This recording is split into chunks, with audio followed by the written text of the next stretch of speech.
मुख्यमंत्री मनोहर लाल सरकार की तरफ से लगातार किसानों को प्रगतिशील बनाने के लिए प्रयास किए जा रहे हैं। सरकार का ये प्रयास है कि सभी किसान प्रगति करें और अपने परिवार को आर्थिक रूप से मजबूत बनाएं। किसान वर्तमान में परंपरागत खेती से बागवानी खेती की तरफ बढ़ रहे हैं। सीएम मनोहर लाल सरकार का ये मानना है कि प्रदेश का अन्नदाता यानी कि किसान पूरे तरीके से संतुष्ट हो और सुदृढ़ बने।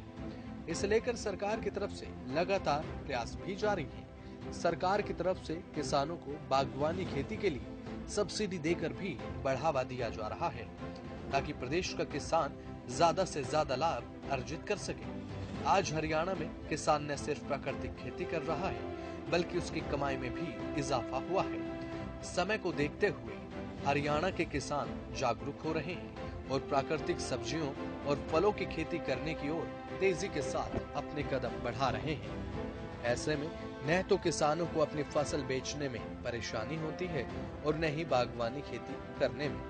पिछले कई वर्षों से नई नई योजनाएं लागू कर प्रदेश के किसानों के जीवन को बदलने का प्रयास मनोहर सरकार की तरफ से किया जा रहा है। हरियाणा के किसान अब सामान्य खेती से दूरी बनाते हुए आधुनिक खेती और बागवानी की तरफ तेजी के साथ बढ़ रहे हैं। किसानों को अब ये समझ आ चुका है कि सामान्य खेती में मुनाफा कम आता है और लागत बेहद ज्यादा, जबकि आधुनिक तरीके से बागवानी खेती करने में लागत कम हो जाती है और मुनाफा कई गुना बढ़ जाता है। मनोहर लाल सरकार ने अब कृषि क्षेत्र में जो विभिन्न तरह की योजनाएं चलाई हैं, उनसे किसानों को सीधा लाभ हो रहा है। इसके अलावा बागवानी और आधुनिक खेती करने पर मनोहर सरकार की तरफ से किसानों को सब्सिडी भी दी जा रही है। आधुनिक खेती के बारे में किसानों को प्रशिक्षण देने पर भी सरकार का काफी फोकस है, जिससे अब किसानों को सीधे तौर पर लाभ भी मिल रहा है। हरियाणा के प्रगतिशील किसानों का ये मानना है कि आधुनिक खेती के जरिए कम फसल में कम लागत लगाकर सामान्य फसल से ज्यादा मुनाफा आसानी के साथ कमाया जा सकता है। कुछ किसान आधुनिक तरीके से खेती कर अभी से मोटा मुनाफा कमाना शुरू कर चुके हैं। किसान ये समझ चुका है कि मनोहर सरकार की तरफ से जो कदम उठाए जा रहे हैं वो किसानों के हित में है। तो वही बात अगर इसी कड़ी में कनीना की करें तो कनीना के रहने वाले प्रगतिशील किसान सुरेश कुमार बताते हैं कि उन्होंने बागवानी के माध्यम से बेरी की खेती की है। थाईलैंड की वैरायटी के 400 पेड़ उन्होंने 7 साल पहले लगाए थे और अब ये 8वां साल है, जिससे उन्हें लाखों का लाभ भी देखने को मिलता है। हर सीजन में उन्हें लाखों का मुनाफा होता है। इसके साथ साथ उन्होंने बताया कि वे किस तरह से अपने बाग की देखरेख करते हैं, ख्याल रखते हैं और साथ ही उनके बेर की डिमांड इतनी है कि उन्हें बेचने के लिए मार्केट में भी नहीं जाना पड़ता है। जो बड़बेड़ी के पौधे लगा रखे हैं, वो कितने पौधे लगा रखे हैं और कितने साल पहले लगाए थे? 400 पेड़ से आज हो गया 7 साल इन 8वीं साल की। कौन सी वैरायटी लगाई थी ये थाईलैंड की। कितने पौधे लगाए थे, क्या लागत आई थी? 400 पौधे लाए थे हम 2 लाख रुपए के। अच्छा, हाँ। तो अभी कितनी इससे इनकम हो जाती है? इनकम तो बहुत बढ़िया हो जाए, हमारे गवर्नमेंट ने इतना दियो कि मैं मारता ही। बेरी के बाग के साथ आपने अमरूद का भी बाग लगाया हुआ है। हाँ। अमरूद की क्या पोजीशन है, कितनी इनकम हो जाती है? अमरूद की अगर सही सीजन निकल जाए तो ठीक है, पैदावार लाख रुपए एकड़ बैठ सकता है। इससे बेर से कितनी इनकम हो जाती है? बेर से बढ़िया से बढ़िया उतर जाता 1 किलो 5 लाख रुपए का। और खर्चा क्या आता है इसमें? खर्चा 1 लाख रुपया खर्चा लगा लो जी। तो कहाँ पे बिक्री करने के लिए दूर जाना पड़ता है? नहीं नहीं, कहीं भी नहीं जाओ और बाहर कहीं नहीं जाते, हम रोड पर बेचते हैं सारा।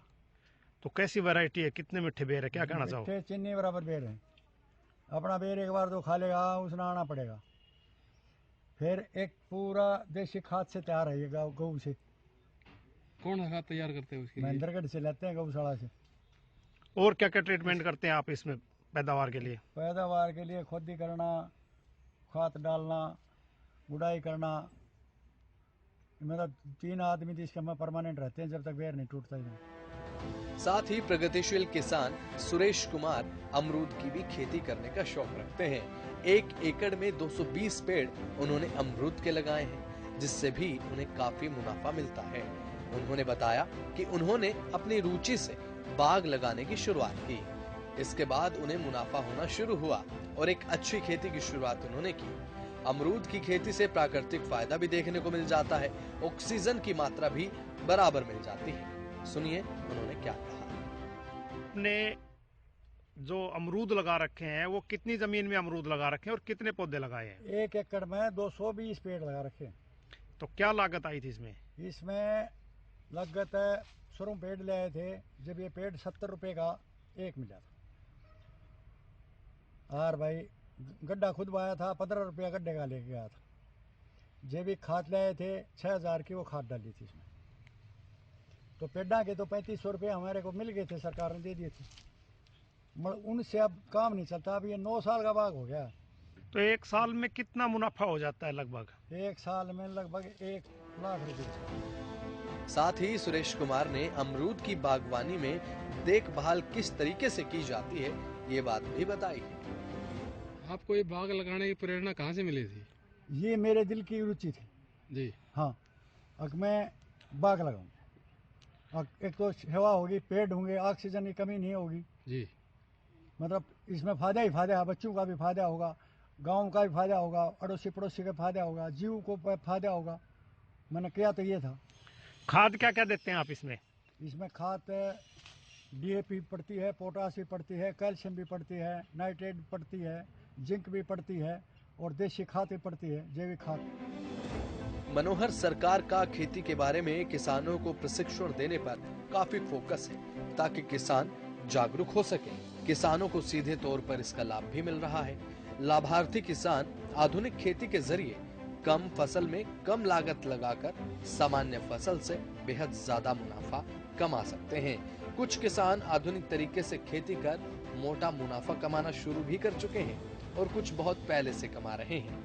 मनोहर सरकार का ये प्रयास है कि किसानों को ज्यादा से ज्यादा लाभ पहुंचाया जाए, जिसके लिए लगातार किसानों को परंपरागत खेती से बागवानी खेती पर शिफ्ट करने को लेकर मुख्यमंत्री मनोहर लाल लगातार प्रयास कर रहे हैं और लगातार उन्हें बढ़ावा देने के लिए सब्सिडियां भी दी जा रही हैं।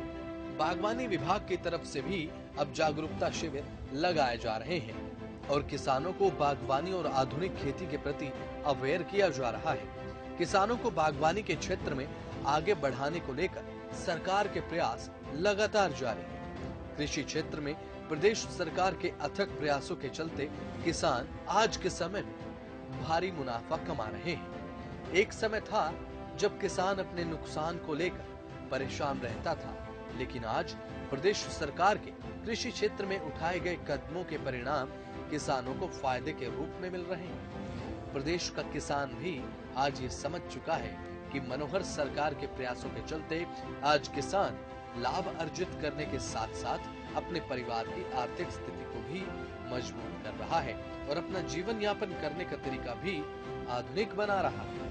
मनोहर सरकार के प्रयासों के चलते किसानों की फसलों की पैदावार भी अब डबल हो गई है और पैदावार डबल होने के चलते सीधी सी कमाई भी अब डबल हो गई है। यही कारण है कि किसानों के लिए किए गए कामों का असर अब धरातल पर किसान अपनी आंखों से देख सकते हैं और ये असर उनकी बढ़ती हुई इनकम के रूप में देखा जा सकता है।